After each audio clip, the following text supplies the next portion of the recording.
Now, here's the funny thing that's happening with the Marvels.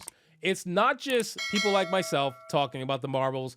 It's not just shills like CBR.com talking about the Marvels. No, you have Forbes talking about the Marvels. You have other websites that don't normally partake in this stuff talking about the Marvels. And the reason why is because the Marvels is such a massive failure that it's actually attracting the ire and the viewership of people that don't normally partake in this stuff. That's how big of a failure the Marvels is. Now, I saw an article here from Forbes that has a headline that says, like it or not, the Marvels has now bombed in every single way possible. And the crazy thing is, in this article, they actually list the Marvels and every single massive failure that it's had and every record that it's broken. It lists literally everything. I think it's like 5 or 6 things, and it's insane what this movie has done for the Marvel Cinematic Universe. So let's get into this article, guys, from Forbes. But of course, before we do, if you are new here, just consider hitting that subscribe button. I would greatly appreciate it. And like the video to push us out into the YouTube algorithm. So it says, "Justice for the Marvels. I cry as I watch every news story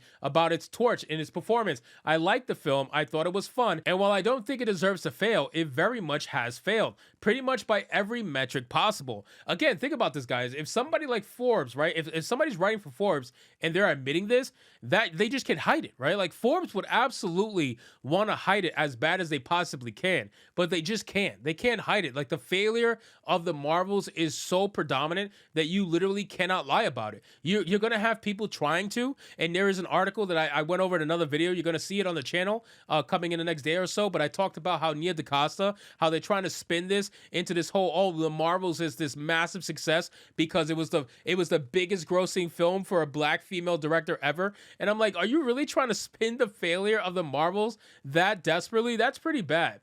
So it says you can blame the strike erasing a press tour with its charismatic stars.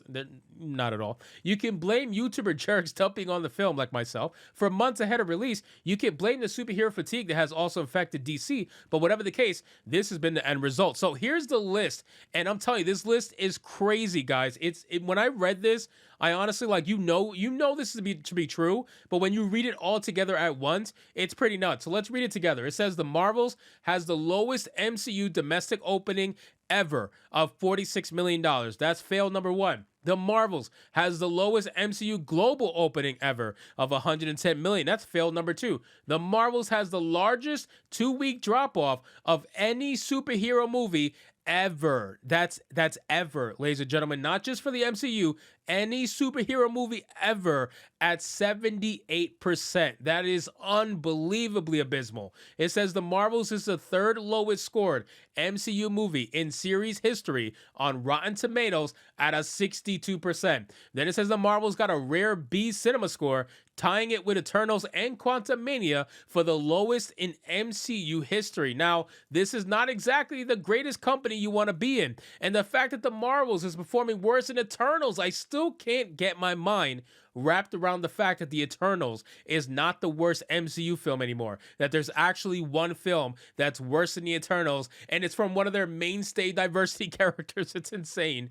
It says the Marvels is expected to end its theatrical run with $210 million to $240 million at the global box office under its $270 million budget, and that would be, you guessed it, the lowest total for an MCU movie ever. So this list is absolutely destroying the Marvels, and it goes to show where the MCU is at, man. I keep saying it. I don't know how many times I have to say it. The MCU is absolutely in the dumpster. If people really thought that the Marvels was going to do any sort of good, I have a bridge I can sell you, okay? Because everybody has been saying that this film was going to tank, and it's not just the haters who were saying it too. It's not just people like me who make this content who were saying this film was going to bomb. Everybody was saying this film was going to bomb. The projections kept getting lower and lower and lower. The confidence kept getting lower and lower and lower. The pre-sales were the worst ever. Like, I don't know how many signs that you need that a movie is going to do terribly before you realize, like, yo, this movie's going to do terribly. But this is where we're at in modern day MCU. So then it says, so did it score positively in any sense? Well, here's where they start to get desperate, because, you know, Forbes still has to maintain their access. Forbes absolutely has to at least give you some positive insight, because they rely rely on their access with Hollywood for some of their content. So it says, well, its 83% audience score puts it in the midish range of MCU movies, not the bottom, and it's a far cry from the heavily review bomb original Captain Marvel at 45%. Okay, Captain Marvel review bomb. Here we go again with this nonsense story. It's also, here we go, the highest grossing theatrical release of all time by a black woman director, Nia DaCosta. Though that says more about who Hollywood lets direct big blockbusters, unfortunately.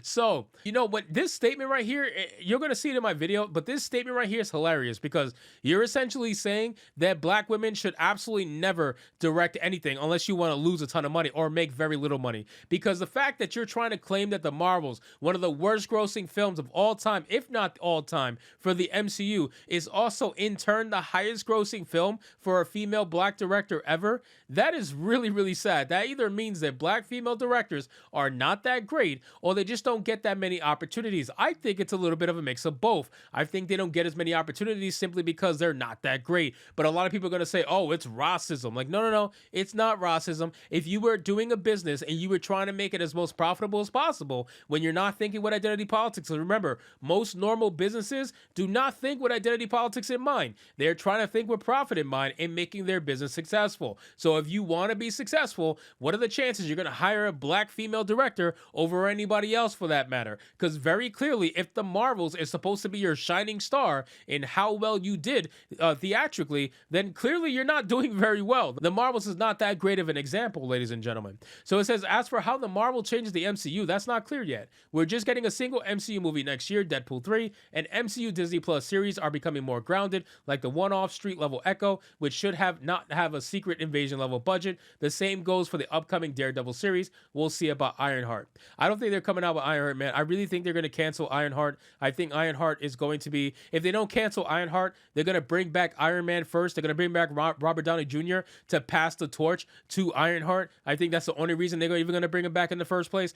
So you might see that in the future, but I really don't know if they're going to come out with Ironheart. You know, I said the same thing about Echo, and look, they're coming out with Echo all episodes at once. They have no faith in it whatsoever. They're releasing it on Hulu as well because they bought Hulu now. So it's very clear that they don't really care about this stuff, man. They're just going to release it and just be done with it. Get their quota and move on. Then the article finishes and says, so I don't think much changes other than hopefully Disney trying to tamp down their budgets a bit, maybe slow down the release cycle. And as I've said, even if the film is far from the MCU's worst, as these numbers may suggest, it was definitely the wrong movie at the wrong time and paid the price. No. Stop that. Stop that nonsense. It was not the wrong movie at the wrong time. It's just the wrong movie, period. This is a movie that should never have been made. It should never have been released. They should have scrapped it. But of course, they're not going to scrap it because they can't. They can't afford to. They've sold their soul to ESG. They've sold their soul to the crazies, to the identity politics. They've sold it. So you cannot come out here and talk about being diverse and then all of a sudden cancel diverse projects. You're going to screw yourself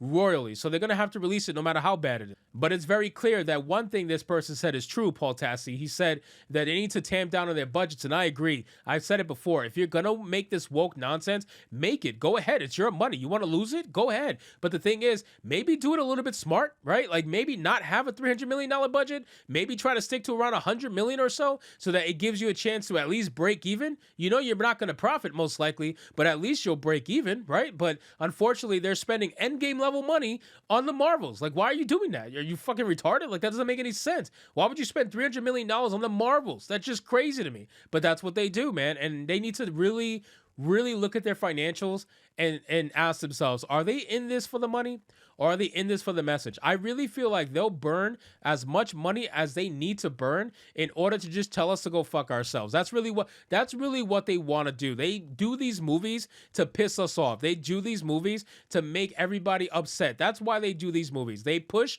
their message. They know it pisses people off, and they'll spend any amount of money to keep pushing that message as much as they can. So anyway, guys, thank you so much for watching this video. I hope you did enjoy it. And if you did, consider leaving me a subscribe. I would greatly appreciate it. Don't forget to like the video, comment, let me know what you thought, and I'll see you guys on the next one. Hypnotic out.